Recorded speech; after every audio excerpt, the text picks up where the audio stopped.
That being said, it usually boils down to one very simple statement. Let's say, for the sake of argument, that you have a goal that you set, and it is reasonable, and you do have some semblance of a plan to achieve it, and it is the right size and realistic and all that stuff.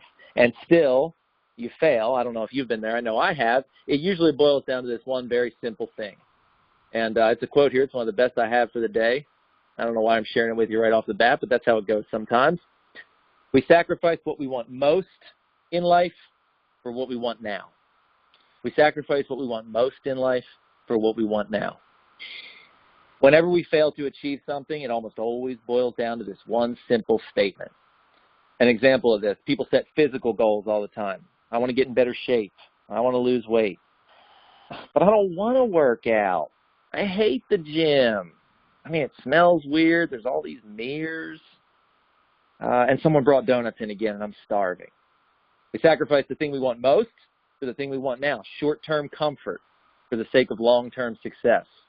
I want a better relationship with my spouse. I don't want to talk to my wife when I come home from work. I just want to watch TV. I'm tired. Sacrifice what we want most for what we want now. And the thing is, successful people who are in the habit of achieving what they want, they've trained themselves to do the opposite.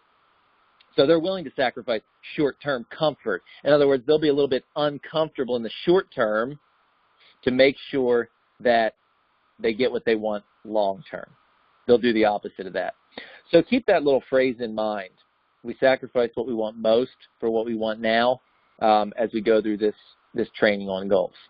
All right, so to begin our discussion today, I'd like you to take a moment, and if you're at a desk, if you're at your house or your office, I know we may have some folks on a different time zone here, so I'm not sure where you are, but if you're in a position where you can grab out a pen and a piece of paper, even if it's a scrap piece of paper, I encourage you to do that, and just take a moment and jot down at least one goal that you have for yourself. If you're not in a position to write it down, try to get one clearly in mind. If you're driving or if you're doing something else and you just have the headphones in your ears, you can't write it down, just try to think of a goal that you have for yourself right now. Make sure it's something that would be meaningful to you if you got it done and would have a positive impact on your life. Could be a short-term goal, long-term goal. When I do this with live audiences, people always write these down, and people write everything from I want to lose weight to I want to be the vice president of my company to I want to get out of debt, and I want to start saving for retirement. Just make sure it's something that's meaningful to you and would have a positive impact on your life if you got it done. And again, if you can write it down, that's ideal. If not, make sure you have one in mind. And make sure it's actually a goal. I see people write things down sometimes when we do this, like, I want to clean my house this weekend. Well, that's not a goal. That's an activity. I mean, if you haven't cleaned your house in like 5 years, that would be a good goal. For most of us, that's an activity. So make sure it's actually a goal, something that would have meaning if you achieved it. All right. Hopefully you all have one. If not written down, or if you have more than one, that's fantastic. But hopefully you have at least one written down. If not, you've got it clear in your mind. And just a quick question for you based on the goal that you wrote down or that you thought about. Do you have the ability or the talent that's necessary to get it done? When I ask that question in front of live audiences, we ask for a show of hands. Usually 95% of the hands in the room go up. This is the case with most of the things we want to achieve. The talent's there. The ability's there. It's mindset where we get tripped up. So that being said, I wanted to begin today's discussion, now that you kind of have a goal in mind, by talking about 4 simple mental factors to success. Mindsets to success and to achievement. And I'll go through these, especially the first couple, rather quickly. Number 1, if you can see it there on your screen, is confidence. And we know confidence is important to career success, to success in just about any area of life. You've got to have some confidence. Now, I don't mean arrogance by this. Don't confuse the two, because overconfidence creates a whole other set of issues. But think about it. If you have a goal, but you don't really have confidence that you can get it done, what's probably the case? There's a good chance you won't even start, because it's that core issue that's not taken care of. Now, there's a lot of ways to build confidence in something you've never done before. One of the ways, and probably the best way, is practice. Also, breaking the big goal down into some smaller steps that you can achieve. If I have a 10-year goal, well, I've got to get some points in between now and 10 years, little achievements. Not only do they help me get on the path to the big achievement, but they also build my confidence along the way. One of the best ways to build confidence in something you've never done before, other than experience, is research. Learn about it. And a great way to learn about it is to learn from others, which actually leads us to our second mental factor to success. It's called success leaves clues. Success leaves clues. Basically, what this principle says is one of the quickest ways to shorten your path to achievement in something you've never done before is to find someone who's already done it and copy them. Learn from them. There's an old saying, the guy at the top of the mountain didn't fall there. Now, this is such a simple idea. Think about the goal that you wrote down at the beginning, or that you, if you didn't write it down, that you brought into your mind. Is there anyone in the world who's already done it? Most likely, yes. Maybe you wrote to be the first trillionaire or something like that, but most of us set goals at someone who's already done, or someone has already done. Is there someone that you know who's done it?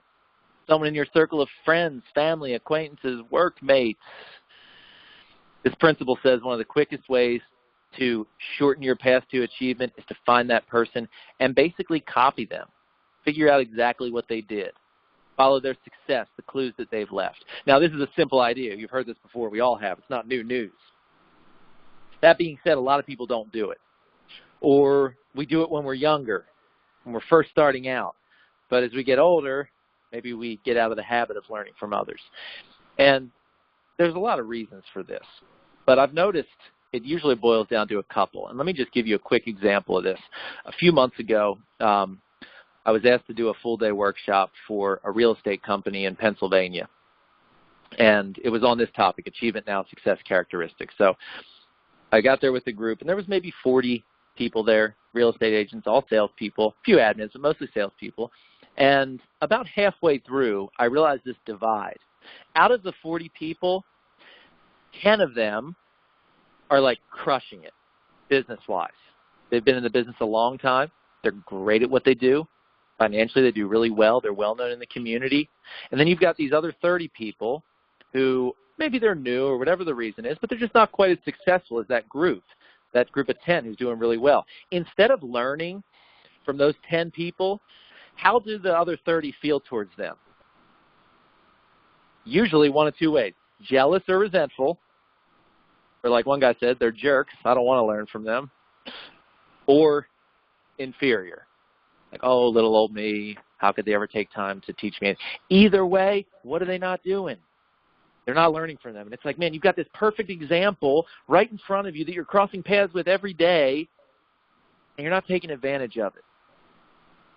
So what this principle of success leaves clues says is to put all that stuff away, even if they are jerks, even if we do resent them a little bit, or we think the reason why they're successful is because they have some gift that we don't have.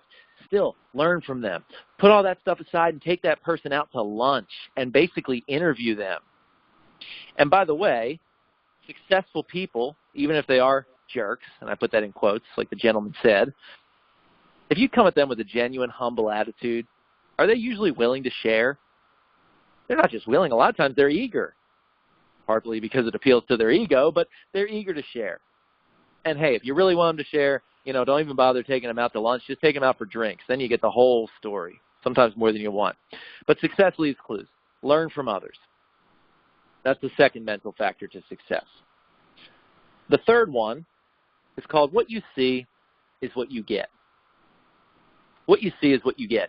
This deals with the principle of mental visualization. And basically, the more you visualize something, the more you visualize the results, the greater the chances are that you're going to achieve it. Now, I just want to clarify, this is not the law of attraction. Have you heard of the law of attraction before? Some of us have. Probably most of us have. The law of attraction, I'll just give you a quick definition.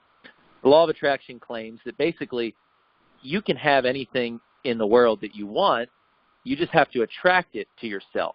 And this is done through visualization. In fact, I read a book about a year ago on the law of attraction, and it said there's this invisible force in the universe that you really can't see, but it's all powerful. and you can engage this invisible force through the power of visualizing something that you want. Some people know this is the secret, right? If you visualize it enough, you get it clear enough in your mind, hey, you're going to attract it to yourself. Now, is that true? I don't think so. It could be. Well, I'll tell you what. Let's put it this way. It is and it isn't. The law of attraction is not a law, right? It's a principle. So, like, I consider gravity to be a law. I'm sitting in my office right now on a chair, and if I slip and go backwards, what's going to happen 100% of the time? I'm going to end up on the ground, and I'm going to lose the call. It's going to be bad. That's a law. The law of attraction is not a law. If it was, we'd all be rich and famous and rock stars. That being said, the principle behind the law of attraction is 100% true. And what that principle says is the more you think about something, the more you visualize something, the greater the chances are that you're going to achieve that result. Athletes use this all the time.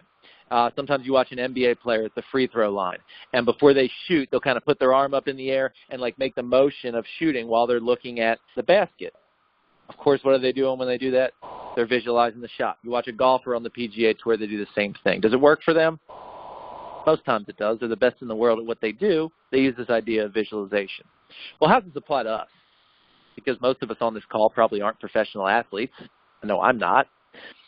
Think about it this way. Just picture yourself in a situation real quick. Let's say you've got a really important meeting coming up. Maybe it's a job interview. Maybe it's an interview for a promotion. Some of you are in some kind of marketing or sales, or if you own a business, maybe it's a meeting with like a dream client, someone you've been trying to get a meeting with for years. Really high stakes meeting. Think about it that way. Now, before you step in to the meeting and in the days leading up, you probably prepare for it. That's natural and it's really important. You've got to be prepared for any meeting, especially the high stakes one. We think about what we're going to say, what questions are going to come up. All this stuff goes through our mind. That being said, there's this moment, maybe the night before, or maybe it's right before you walk in, where you can kind of think about how it's going to go. And you've basically got two options. You can think about all the wonderful things that could happen and all the great results that could come from it, or you could think about every possible disaster that could go wrong. Now, naturally, where do most people's brains go? The disaster, right? And I'm always amazed at our creativity when we think of everything that could go wrong. It's like, oh, what if they hate me? Gosh, what if I make a bad impression? What if this is just a formality and they've already chosen who they're going to go with? What if I'm the youngest person in the room? Oh my God, what if I'm the oldest person in the room? What if I talk too much? What if I don't talk enough? Oh, I feel sick. I hope I don't throw up in front of them. That's going to be terrible. And then you think about every other time you've had an important meeting and you've maybe butchered it or something's gone wrong. Now, here's how this works. If that's what you visualize and that's what you think about beforehand, I'm not saying you engage some magical power far off in the universe and attract that result to yourself. But if that's your thought process beforehand, how do you feel when you step in to the meeting? I don't know about you, but for me, the words that come to mind are tense, nervous, timid. Now, could that affect the way you come across to those people? Could that affect your results? Of course. Now, think about the other side of that. What if you realistically prepare? Again, it's not all positive thinking here, but before you step in, you think, you know what? Being realistic, I don't know how this is going to go, but I'm excited to find out. I mean, there's a lot of great things that could come from this. I'm just excited. I'm excited to connect with these people, and I'm excited to see what happens. How are you going to come across? Probably excited, enthusiastic, maybe even a little confident. You come across, and I come across, as a completely different person when we're excited and confident than when you're nervous and afraid. So, and of course, that can affect the results. So that's how this principle works. What you see is what you get. It's not the magical power of the law of attraction, and it's not all positive thinking. I mean, imagine for a second that you went to your doctor because, like, you weren't feeling well, and you go down and you sit down with your doctor, and they come in and they say, "So tell me what's going on. Like, what's wrong?" And you go, "Oh man, I just feel terrible. I've got this fever, and I have this cough, and my throat's sore, and I've got this sinus headache. I've had it for like a week. What do you think's wrong?" And your doctor says, "I'll tell you what's wrong. You got to quit your negative thinking. I mean, listen to yourself. No wonder you feel bad. Go out of here and think positive, and everything will be great. Well, you better find yourself another doctor. And health is a good example, because what have studies shown when it comes to positive thinking and recovery from a serious illness or a major surgery? It helps. Clinically, it helps. But what else do you have to do? You got to do the work. You got to take the medication, do the physical therapy, all that stuff. So that's what this point is. It's a combination of both. It's not all positive thinking. But don't sabotage your natural abilities and your talents with negative thinking. What you see is what you get. The more you visualize a result, the greater the likelihood is that you'll get it, because, again, it actually affects your actions and what you do. The fourth, sorry, hope I didn't just cough into the mic there. The fourth mental factor to success is closely related to this third one, and it's called what you see is what you look for. What you see is what you look for. If the third mental factor is even a little bit true, that what you see is what you get, you've got to train your mind to look for the right things. As an example of how this happens in a physical sense, let's say, let's just say that this evening, after this webinar is over, you're hanging out on your computer or your iPad or your phone or whatever, and you're just like, you know what? I think I might want a Mercedes. Man, I'm not sure, but I was listening to that guy talk about goals, and you know what? I think I want one. And so you get on your local dealership's website, and you look at all the models, and you find the one you like, and then you look at used ones, and you look at all these pictures of it, and then you read reviews on the model you like. Whether you buy one or not, it doesn't matter. The next morning, you drive from your house to your office, or later that evening, you drive from your house to a friend's house. What do you see everywhere? Mercedes. Were they always there? Of course they were. How come you didn't see them before? Because you weren't looking for them. This happens all the time in a physical sense. The reason for it is because of something called your reticular activating system, or RAS for short. Basically what the reticular activating system is for your brain visually is a giant filter. Anytime our eyes are open, especially when we're driving, our brain is confronted with so much information. There's so many things that our eyes could focus on. But your reticular activating system is kind of like a filter. It basically chooses what you see and what you don't see. What's this have to do with achieving goals? Well, when it comes to our goals in life, we don't really care about the number of Mercedes on the road. That's just an example. Think about it this way. How many of us know someone who a certain area of their life is not where they want it to be?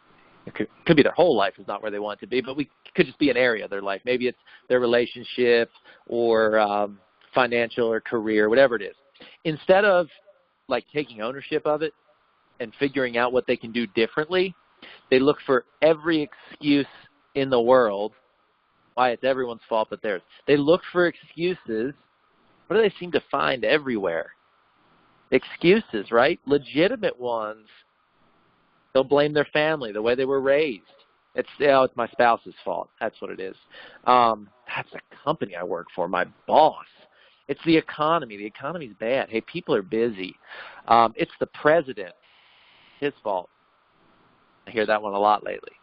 They look for excuses. What do they find? Excuses in abundance. Think of the flip side of that. How many of us know someone who's extremely opportunity focused? They look for opportunities. What do they seem to find everywhere? Opportunities. And they grow and they grow and they grow. It's like people like that, they'll start in one industry, they'll start at the bottom, and where they work, they end up at the top, and they go, you know what? I got this job offer, or I found this opportunity. I'm going to start this business. And they start back at the bottom, and where do they end up? Right back up at the top. Now, we look at people like that, and I used to hate people like this because naturally I'm not like this. I've kind of trained myself to be, but I was always jealous of the people who are born, seems like they're born like this. They have this kind of natural opportunity focus. And I would always look at them and I'd say, man, they're so lucky. I mean, everything they do, just everything they touch turns to gold. You can't stand them. And I realized they're not lucky. They're looking for the right things. They're focused on the right things. Sure, they might have caught a break way back. A little luck might have been involved. but you don't stay successful for such a long time based upon luck. They're looking for the right things.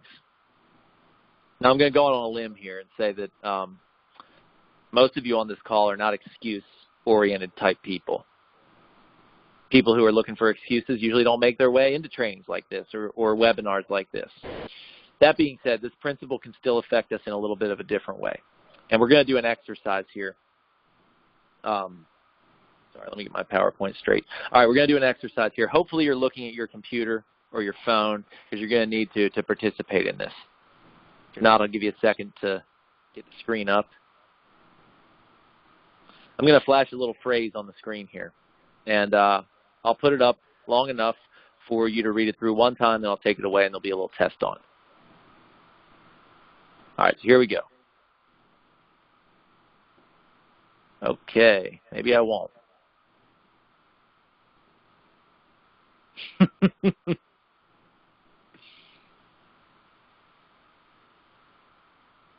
Sorry, guys. Let me try this again.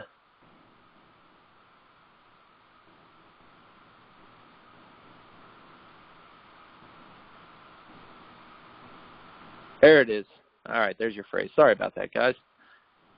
Read it through once. Hopefully you can see it.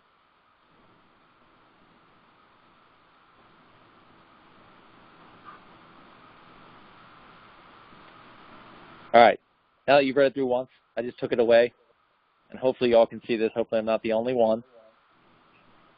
When I would do this with live audiences, I ask people a very simple question. I get a $50 bill out, and I say, if one of you can tell me exactly what that phrase just said, I'll give you $50. It's interesting. 4 years and tens of thousands of people through this presentation, and I've yet to have the first person get it correct. Now, see, what's going to happen is one of you is going to memorize this, and the next time you see me at a live event, you're going to come and take my $50, but that's okay. Would it help you if I gave you something to look for? Because I didn't really give you any instructions. I just said, hey, read this, read it through once, and there'll be a test on it. This time, when you read it through, I'm going to flash it back up again and give you time to read it through once. This time when you read it through, count the number of times you see the letter F in this statement. And it's up on the screen now. Hopefully you can see it.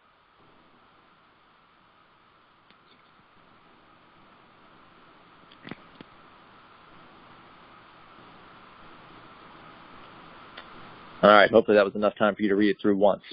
How many times did you count? I know we can't interact on this, but most of you are muted. Did you get 3 Fs? 4? 5? Maybe you got 6? Hey, we got some 6s coming through. Okay, we got a 4. 5. Oh, I like this. This is cool. You can tell it's my first webinar. All right, good job, guys. So the correct answer was 6. 7? You got an imagination on 7. There were 6 Fs on that statement, and I'll go back to it so you can see it. The reason why most people don't get 6 is because of the little word of. It causes a problem for us. The first time I read this through, when I was sitting in the audience for one of these things, I got 3.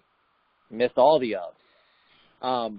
The reason why this happens is because of something called a scotoma. And basically what a scotoma is a blind spot caused by some kind of previous conditioning.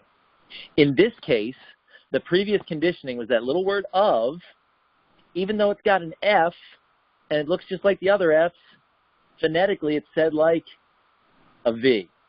So your brain basically skips it.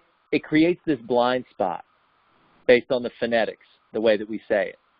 Now, we don't really care about the number of Fs on a card when it comes to achieving our goals. My question is, can something similar happen?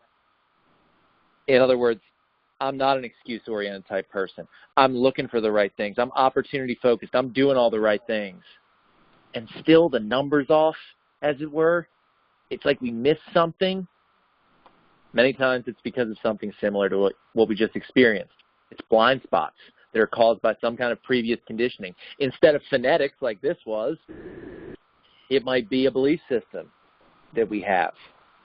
Especially if the goal that you wrote down at the beginning or that you thought about at the beginning is something that you've tried to achieve before and haven't been able to, I can tell you there's a pretty good chance that it's because of some kind of limiting belief system or belief barrier. Now, we could talk about belief systems for days. Tony Robbins talks about them for a week straight. We're just going to talk about them for a couple minutes. What are some limiting belief systems? Rhetorical question for you, but what are some limiting belief systems or belief barriers that people have that hold them back? Beliefs about themselves, about the environment, about money. Just to give you a short list, don't have the right education, don't have enough experience, don't have enough time. Man, I just don't have enough money. I'd love to start a business. I didn't come from money. It's one of my favorite ones. Oh, man, all the successful people I know, they came from money. I didn't. The belief system that holds people back. Wrong age. Too old, too young, too middle-aged. Wrong race, wrong gender. We could go on.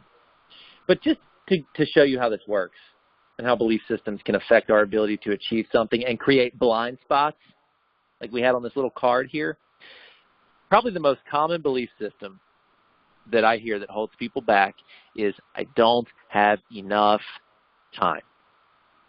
That's the one, by far, that I hear the most. Now, just think about that belief system. First of all, how do I know that that's not true? Well, mainly because we all have the exact same amount of time. You and I and Warren Buffett had the same 24 hours in a day. So just think about that belief system for a minute. You know, let's say I have a goal of, I want to grow my business to a certain level. But my belief system is, man, I just don't have enough time. That's what I say to myself. That's what I've kind of drilled into my brain. I don't have enough time. What's probably the case? I probably won't start because I've got this belief system that's creating a blind spot that's holding me back. Now, what if I had that same goal to grow my business to a certain level, but on the flip side, my belief system was, you know what? I'm busy. That's true. But, I mean, we all got the same 24. I've just got to figure it out. It can't be time. Others have done it with the same amount of time. It's got to be priorities. I got to figure it out. What's the case now? There's still a chance I could fail, but at least I'll get started. At least I'll take some action, and I've got a much better chance of achieving it. Now, that's not a giant gap in belief systems. It's just a small shift, and it makes all the difference in, you know, either creating a blind spot that's going to hold me back or opening the way for me to achieve my goal. And that's really the question when it comes to belief systems. It's not, are they true or not? Because at some level, they're all true. Like, we're not going to believe things that are completely untrue. We're not idiots. Think about it this way. Let's say, just as a quick example of this, let's say my belief system on people in general was, you know what, I think people in general are like kind of selfish, and if you give them the opportunity, they'll take advantage of you. Did you find real examples in your life every day to back that up? Of course. What if your belief system on the other side was, you know what, I think people, they struggle with things, but I think generally they're good. And if you give them the opportunity, they'll do the right thing. Could you find real examples in your life to back that one up? Of course, every day. So which one's true? They're both true. The question isn't, is my belief system true or not? The question is it leading me closer to my goals, or is it holding me back? Is it creating some kind of blind spot? So I encourage you to give that some thought, especially if what you wrote down at the beginning or what you thought of at the beginning as a goal is something you tried to achieve in the past and haven't been able to. There's a chance, a good chance, that perhaps there's a belief system or a limiting belief system that holds us back. So those are the four mental factors to success. Confidence, success leaves clues. What you see is what you get, and what you see is what you look for. We're going to briefly talk about two very simple practices that help with these mental factors and also greatly increase your chances to achieve what you wrote down at the beginning. These two practices, they're really simple. They take very little time, and they don't cost any money, but they're extremely important. If you've kind of like been tuning me out this whole time, and maybe paying attention halfway and not paying attention, and you may continue to do it for the rest of the time, now would be a great opportunity to pay attention for these two practices. All right, practice number 1 is practiced gratitude. Practiced gratitude. Now, you've probably been told to do this before. What is practiced gratitude? We could say it's the deliberate practice of being grateful. There's many ways to do this. Some people, I have friends who every week they'll write an email to one person from their past who helped them out, just thanking them. It's a way to practice gratitude. I used to tell audiences a great way to do this is every morning when you wake up, write down a list of 10 things that you're thankful for. Now, that's a great way to practice gratitude, but how many people do you think actually did that? Got up a couple minutes early, took out a piece of paper, wrote down the things they're thankful for. I still think I'm the only one out of the thousands that I told to do it.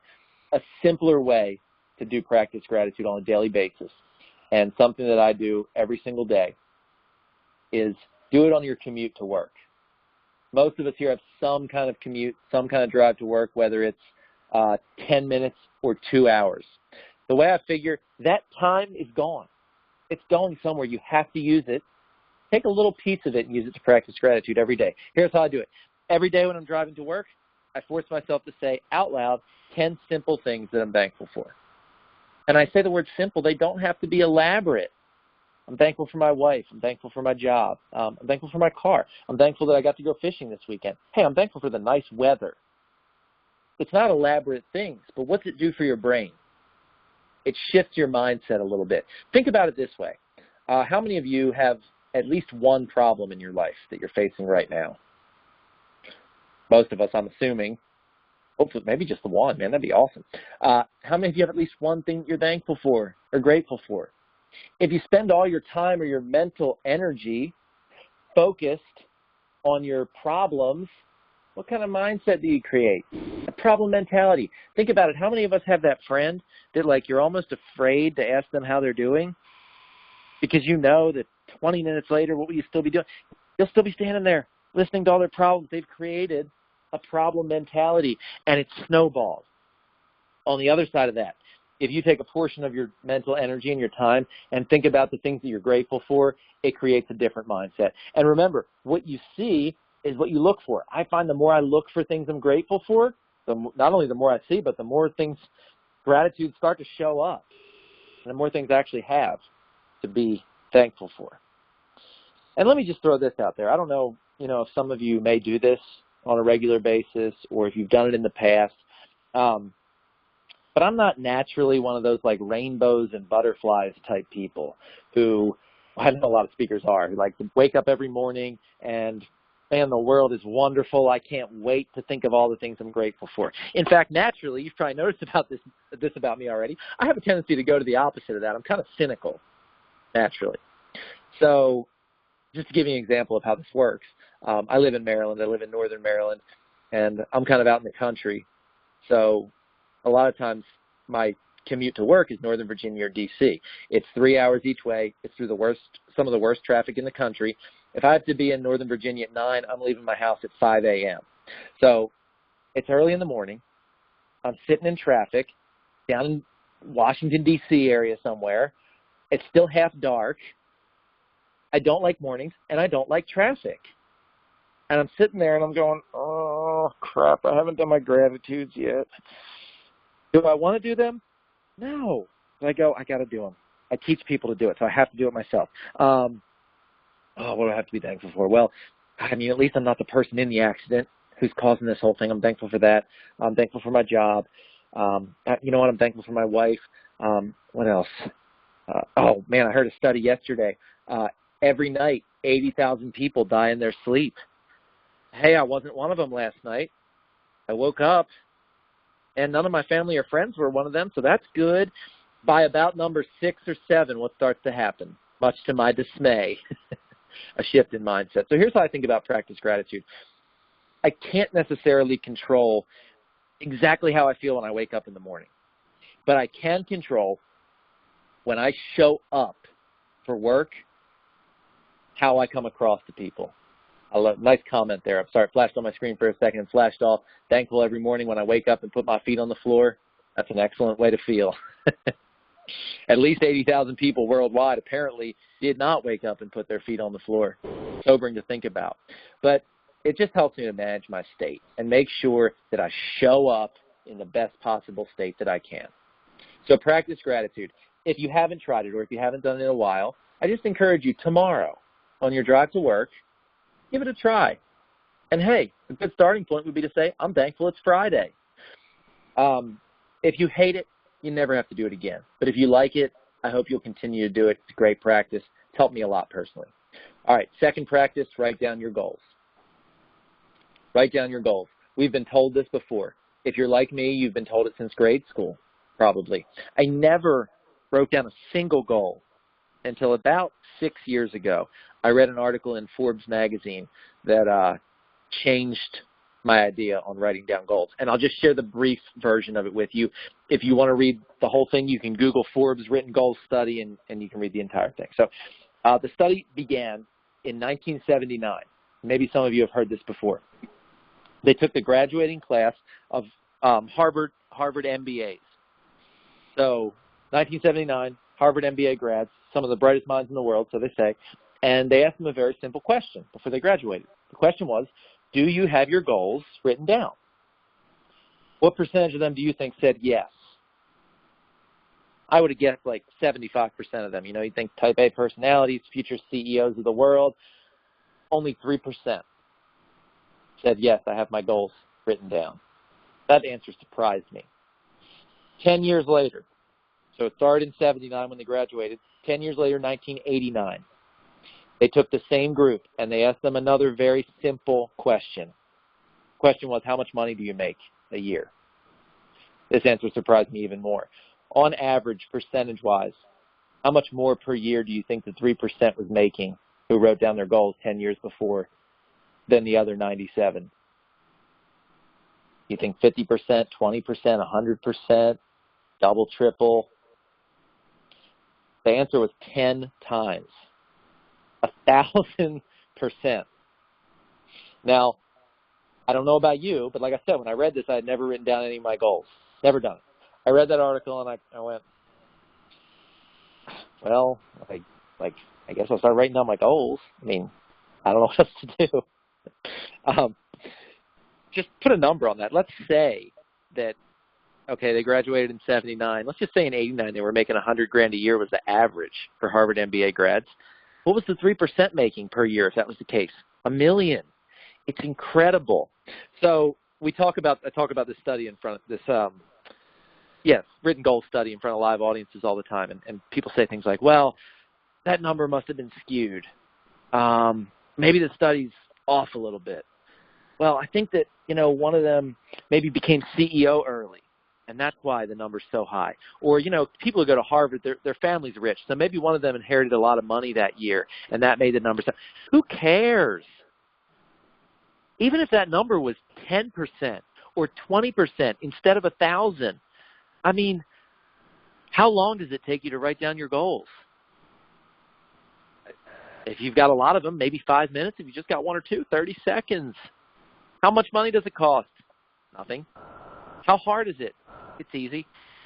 So, rhetorical question, but, do I have my goals for the year written down right now and placed somewhere where I can see them? If you don't, I can tell you what one of the first things I would do when I got off the phone would be, or maybe even before you get off the phone, write down your goals, place them somewhere where you can see them. It greatly increases the chances of you achieving it. Was that Angela? Vision boards are great. Vision boards are incredible. Yes.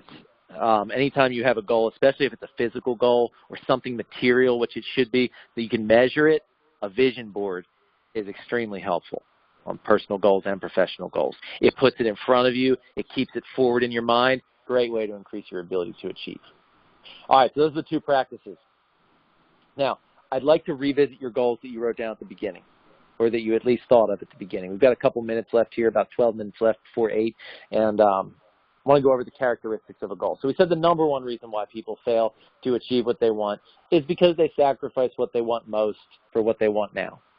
That being said, another prime reason why people fail to achieve goals is because what they consider to be goals don't actually qualify as such. It might be an idea or a dream, but it's not actually a goal. Some of you on here, I'm sure, I can tell by your comments, have heard of SMART goals before, the acronym. This is kind of similar to that. I'll just go through it quickly. The first characteristic of an effective goal, number one, it must be meaningful to you. I think this is probably the most important one because let's be honest, if a goal is not meaningful to you, you probably won't be willing to make the sacrifices necessary to get it done. All goals require some kind of sacrifice. As an example of this, when I'm in front of live audiences, we always talk about this.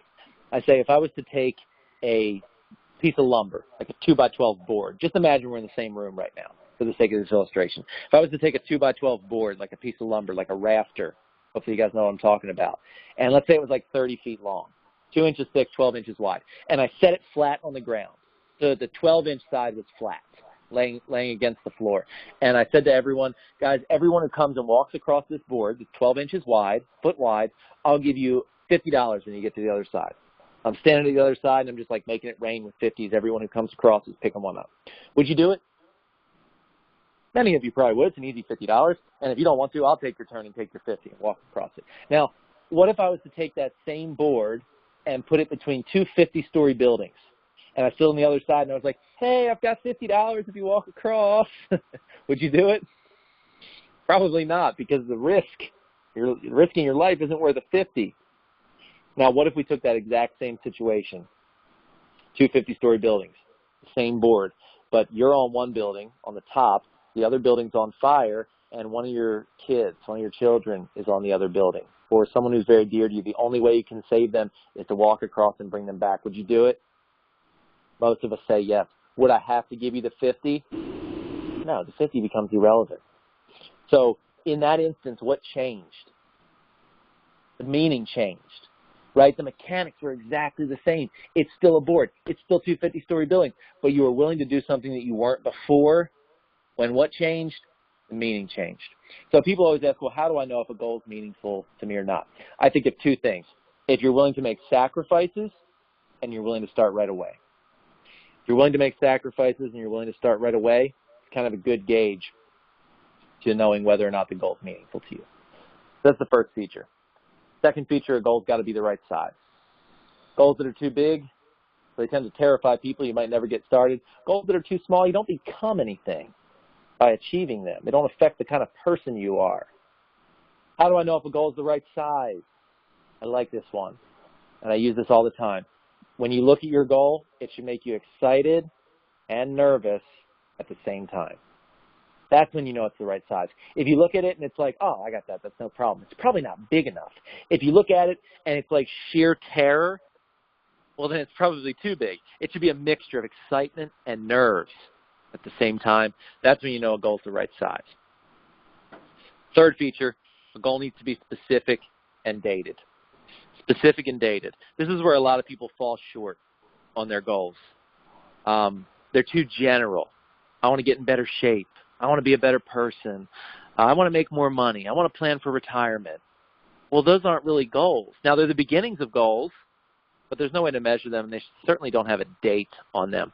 One of the most important features of a goal is it creates a sense of urgency for the person who sets it. Think about it. If your boss gives you a project, what do they always give you with it?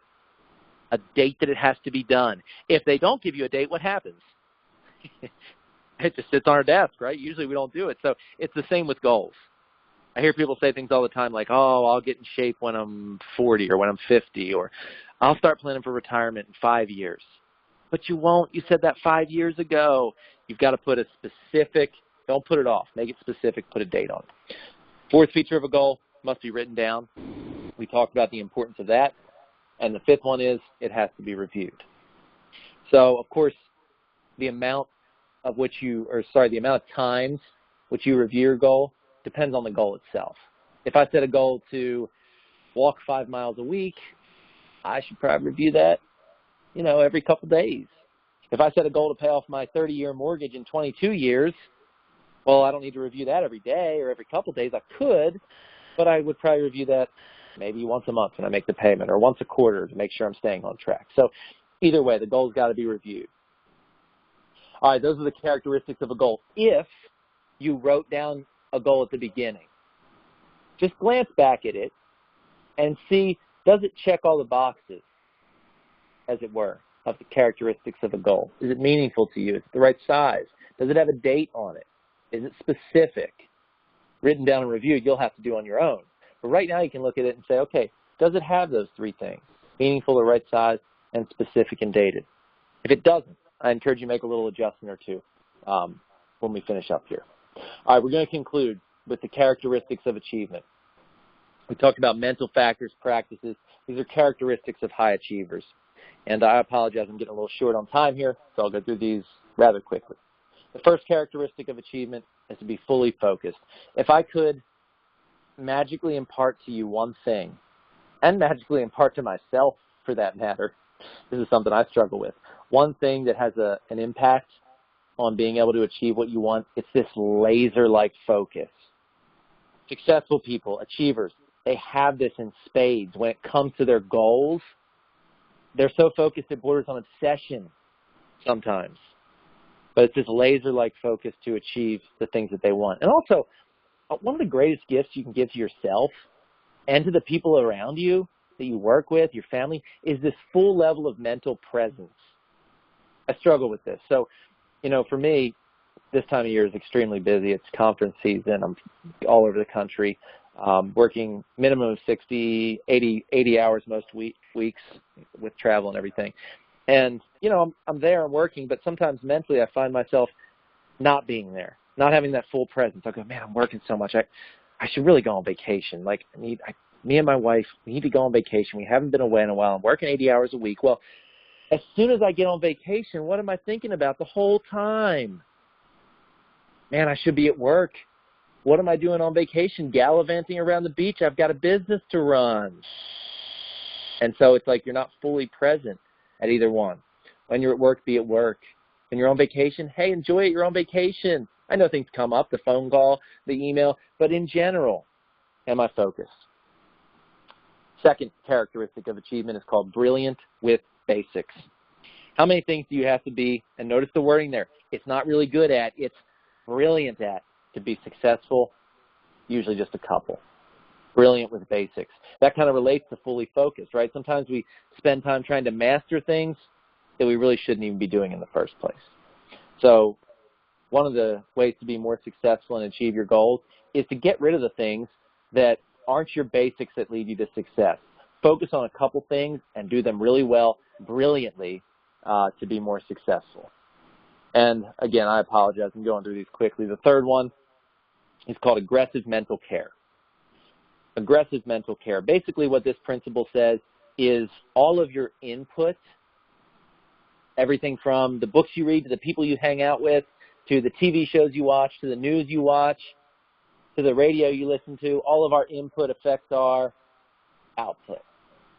Aggressive mental care. On this note, how many books does the average American read per year after their last formal year of education, whether it's high school or college?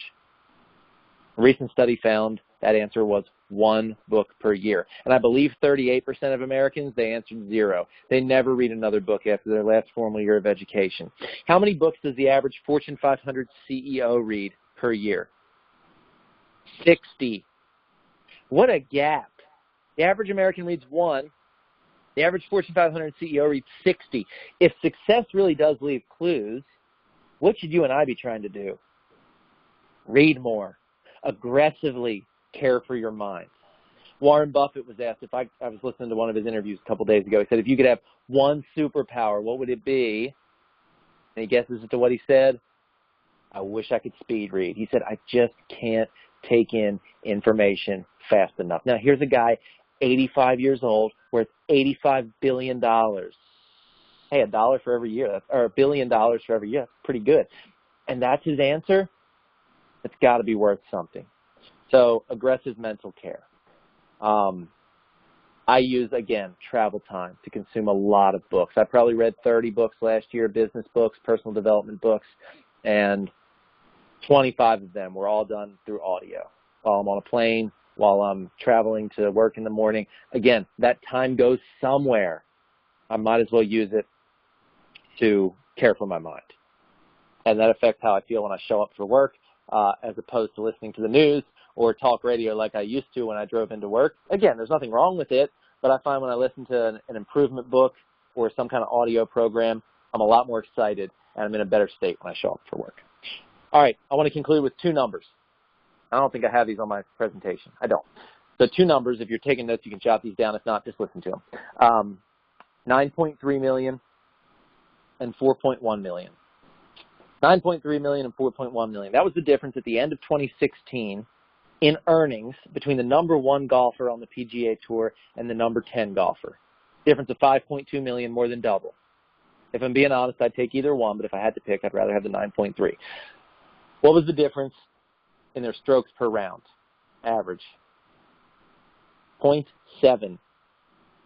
They're separated by $5.2 million in earnings, but they're only separated by 0.7 strokes per round. What does this illustrate? Little changes compounded over time make a big difference in results. Probably the best definition of success I've ever heard was from the speaker, Jim Rohn. He put it simply. He said, you want to know the definition of success? Here it is. A few simple disciplines practiced every day. So that's it. A few simple disciplines practiced every day. He continued, you want to know the definition of failure? A few simple neglects practiced every day. So for this evening's brief training that we had, we didn't talk about anything earth-shattering. Most of you have heard this stuff before. Maybe it was presented in a new way. But again, it's easy to do these things. We touched on this earlier. It's easy to write down your goals, easy to practice gratitude, easy to manage mindset, easy to read a book or two more than you read last year. Problem with things that are easy to do is they're also easy not to do. So I hope you'll take one or two small disciplines from our brief discussion today and use them to increase your ability to achieve what you want. Thank you guys so much for your time. I appreciate you being on the call, and hopefully you got something from today's training. Thank you very much. Tyler, do you have any time to answer some questions from people? Absolutely. Okay. We'll open it up to anybody.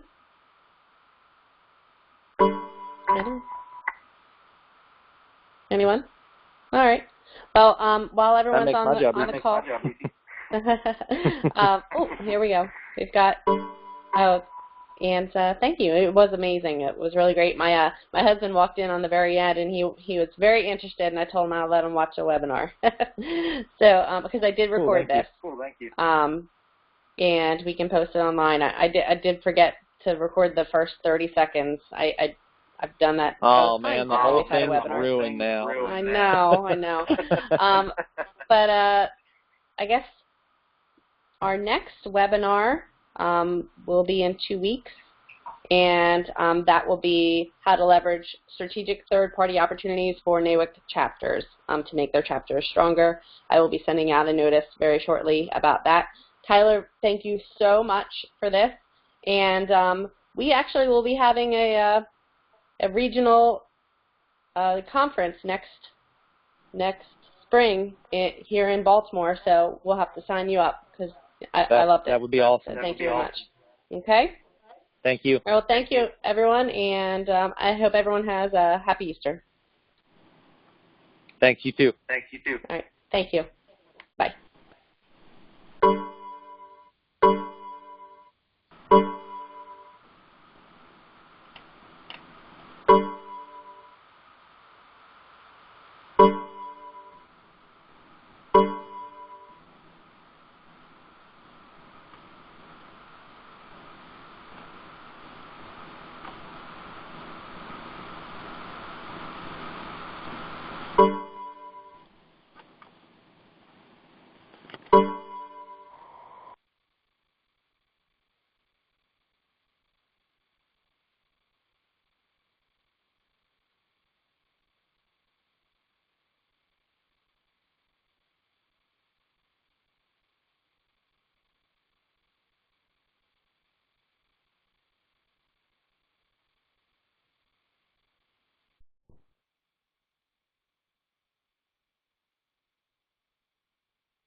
Are you serious?